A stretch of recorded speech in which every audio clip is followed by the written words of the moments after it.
大家好. In Chapter 7, we're going to examine strengths and weaknesses, especially as it relates to learning Chinese.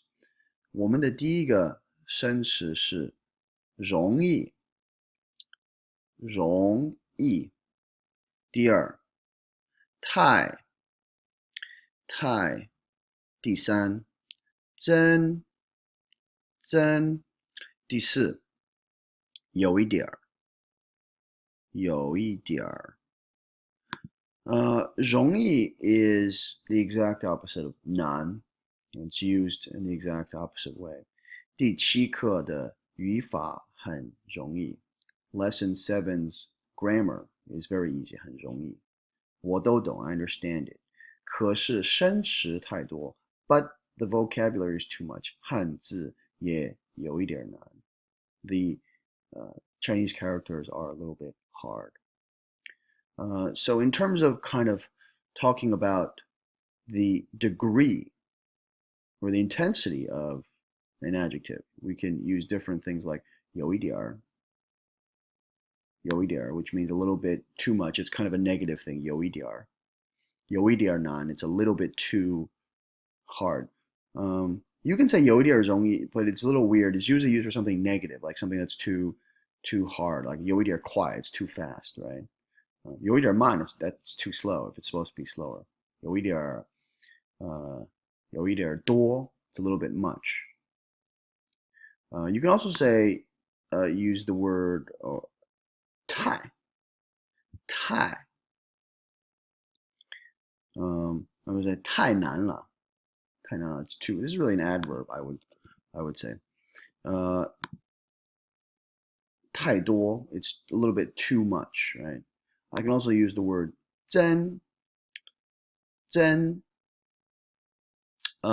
which is more positive than 太.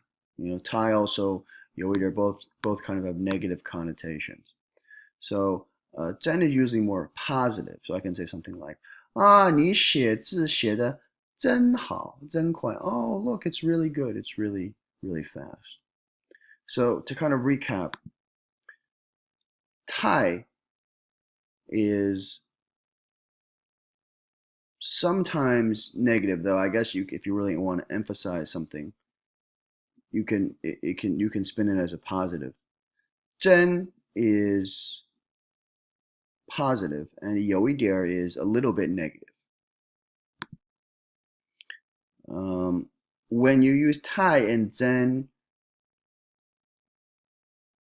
in exclamatory sentences, they're usually trying to express something like the speaker's approval. So if I want, so this is the difference between 太 and 真 and something like 很. I would say 很好, right? Or 很难. I'm trying to make an objective description of it.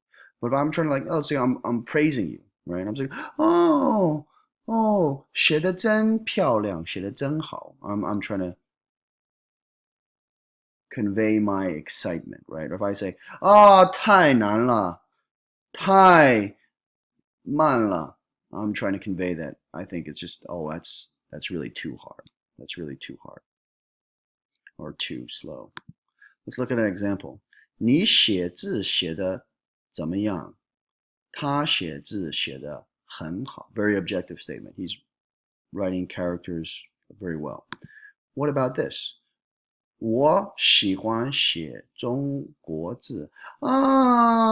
你写字写得真好. 你可以教我吗? So this guy, speaker B, is trying to flatter person A, and therefore he uses the phrase 真好. So that's a little bit of the difference between 真 and 很. All right, that's our video for today.